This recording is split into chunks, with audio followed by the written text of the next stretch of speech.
ఏ పల్లికి పోయినా ఏ పట్టణానికి పోయినా ఏ నోట విన్నా రఘునందరావు మాటే అని రాష్ట్ర ఓబీసీ మోర్చా ఉపాధ్యక్షులు పాపకరి రమేష్ గౌడ్, కొల్చార మండలం అధ్యక్షులు పోతూరి దయాకర్ గౌడ్ అన్నారు.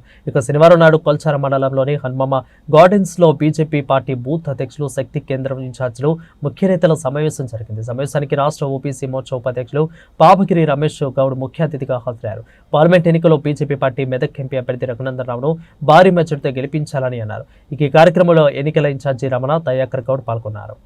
భారతీయ జనతా పార్టీ మెదక్ లోక్సభ స్థానం నుంచి రఘునందనరావు గారికి మద్దతుగా ఈరోజు కొల్చారం బూత్ స్థాయి కార్యకర్తలు, శక్తి కేంద్ర ఇన్ఛార్జీలతో మరియు కార్యకర్తల సమావేశంలో గ్రామాన పల్లెకు వెళ్ళి భారతీయ జనతా పార్టీ ఏదైతే ఈ గత 10 సంవత్సరాల నుంచి అభివృద్ధి కార్యక్రమంలో చేపడతా ఉంది, పల్లెల్లో కానీ పట్టణాల్లో కానీ భారతీయ జనతా పార్టీ ఎవరి పోయినా ఏ మనసును దోషినా కమలం పువ్వు పైన ఈసారి వేస్తామని చెప్పి, కమలం పువ్వు పైన ఓటు వేస్తామని చెప్పి ప్రజలందరూ బ్రహ్మరథం పడతా ఉన్నారు.